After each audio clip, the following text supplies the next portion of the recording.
Hi, everyone. I'm Mike Mercurio, and I'm a principal at the law firm Offit Kurman.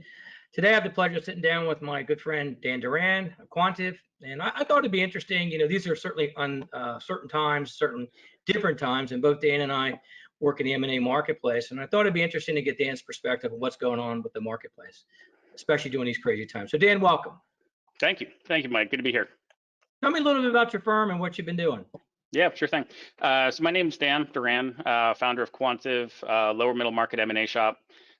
Spent about the last 20 years working in this lower middle market M&A space.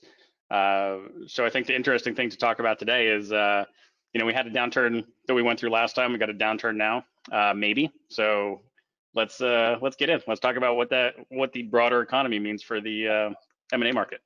Okay, great. That's perfect.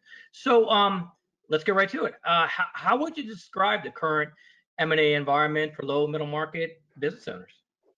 Yeah, I think in a couple of words, it's a mixed bag. I think it really depends on how the COVID environment has impacted your business and your business model. We see some deals that are sort of continuing on and progressing that have been more insulated from any sort of depression or downturn, and then others that have just collapsed and either may never come back or may take some time to get there. Yeah, I would agree. So kind of from the buy side, how do you think buyers, or maybe firsthand, how do you think buyers are currently evaluating acquisitions? How is it impacting valuations with this COVID-19? Yeah, I mean, I think more circumspect is obviously the answer. On the deals that we see that are continuing to move forward, it's a question of, has there been an impact to cash flows? So if this is a strategic buy where we feel like cash flows or revenues are defended and we don't have a particular dip and the asset is material to how it fits into our portfolio or our strategy, I think we're moving ahead, assuming that the capital markets agree with us. But on the other hand, I think, anytime that we start to see any sort of dip or fall off, buyers become much more circumspect in what they're looking for and how that impacts the deal and the valuation. No, that makes a lot of sense. So would you expect, or have you seen buyers deploy different techniques or different just parameters to kind of account for the perceived financial risks, like earnouts? Or yeah, I mean, I certainly haven't seen it done yet, just based on where we are in cycles, but I think you can expect that. Deals are often about sharing risk, and in a healthy environment where we see an all cash deal, often that's either a super strong company or maybe there's a haircut on overall purchase price or valuation, because as a buyer, I'm accepting risk. In this environment where there's a lot of uncertainty, yeah, I think you're going to see a lot of those variable structures where we look to do some sort of a risk transfer to make something work for us until we figure out what the new normal looks like. Yeah, I'm right on with you. I mean, I think probably cash up front, all cash up front deals are probably, we won't see too many of those in the near future, at least. So, yeah, I think you've got to be the unicorn deal in order to make that happen at this point. That's right. Maybe if you're selling something similar to Zoom, right? A product like Zoom or something. Exactly. Like wants to get in the market, right? Yep, exactly. So let's switch to the sell side for a second. I'm a seller. I'm in COVID. Obviously we're all in COVID-19. Can you sell your business in this marketplace? Can you still transact? Yeah, I definitely think you can. I mean, in our firm, we've seen a couple of deals actually come under LOI in this sort of interim period. So I suspect that other firms have seen similar. It is possible, but again, these are deals where we haven't seen an impact to revenues. So if you're in that environment where you have any sort of exposure, it absolutely calls into question how viable your transaction is right now. And you start to get yourself into this game of, well, if now's not the time, when is it? Is it in 3 months or 6 months or 6 years? What does that start to look like? Yeah, agreed. I've seen M&A in different stages, and we've had some deals get under LOI, but they're moving at a snail's pace. Yeah. So, but what would you tell somebody? M&A is a ongoing continuum, and we had deals, and I'm sure you did, that were amidst of the transaction when this all hit, because it hit pretty suddenly, pretty impactfully. What would you tell somebody who's in the middle of a transaction when this all unfolded and the transaction stalled? Yeah, I mean, I think you, well, first of all, you said something that's interesting. Deals have really slowed down to a snail's pace, and that is true.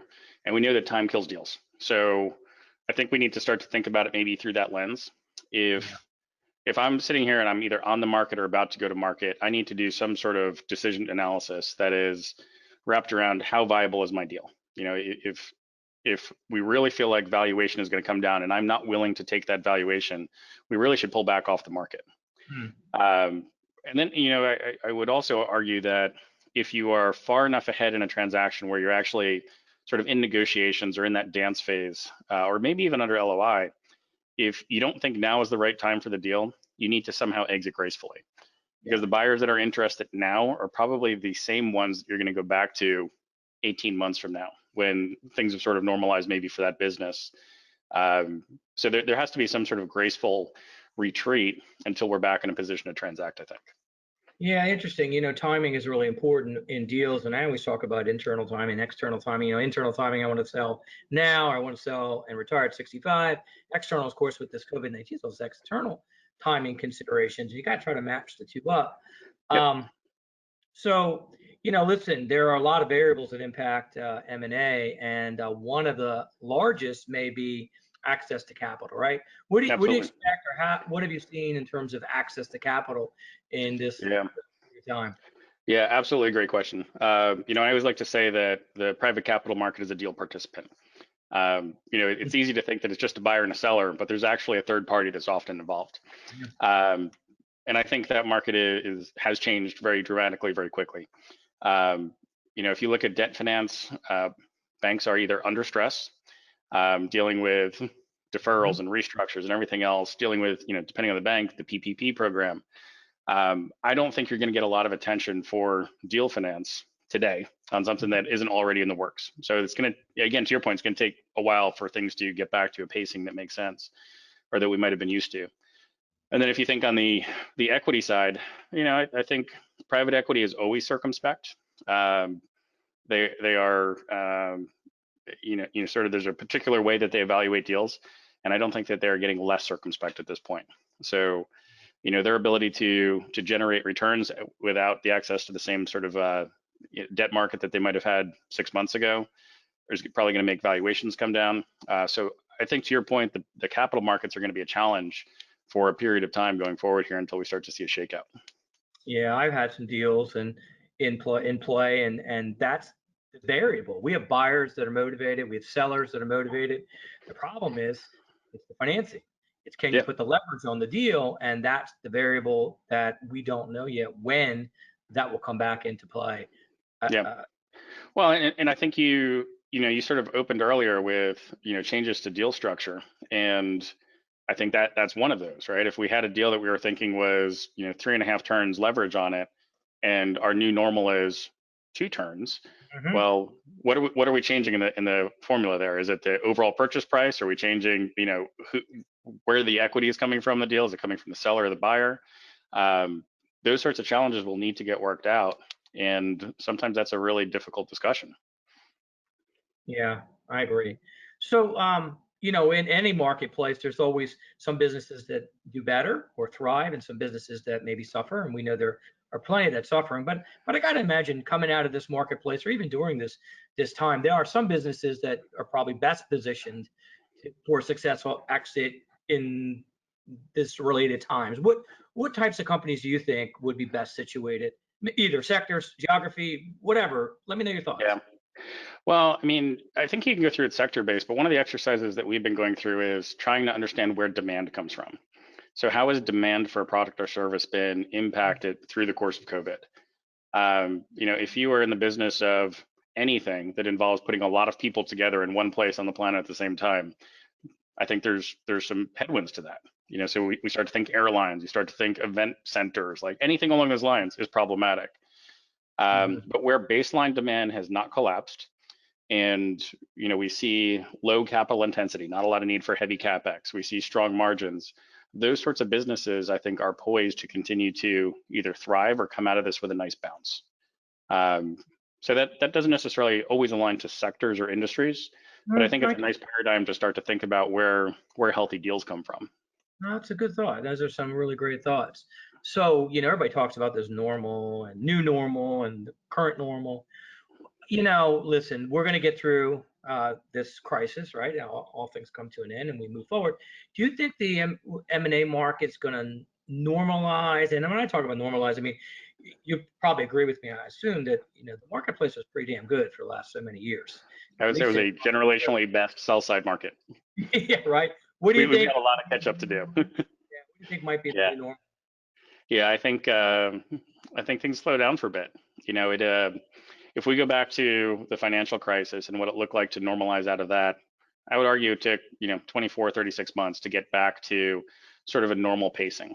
And I think part of what is baked into that beyond just the capital markets is sellers have expectations that happened at the end of 2019. Buyers immediately reset expectations today.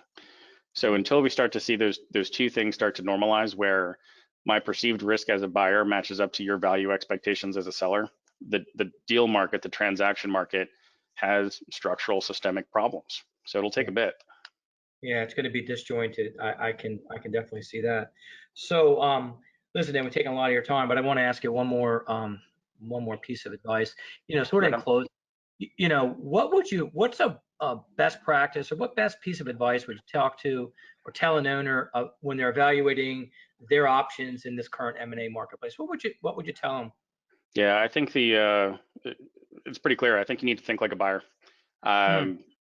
Put yourself on the other side of the table, try to understand where the perceived risk is, and you can start to go through that assessment as to whether you're a viable deal at a valuation that is meaningful to you or not. And if the answer is no, you really need to get into some mode of deliberate value creation, where you are sort of ruthlessly attacking the risks or the detriments in the business and more proactively building value to get to a point where your expectations are now met again. That's really good advice. So, Dan, I really appreciate you taking a few minutes of time today. I know you're Thanks for having me. Lots of things, and thank you very much. I look forward to connecting with you real soon in the M&A marketplace. Awesome. Thanks, Mike. Good to see you again. Yes. Thank you.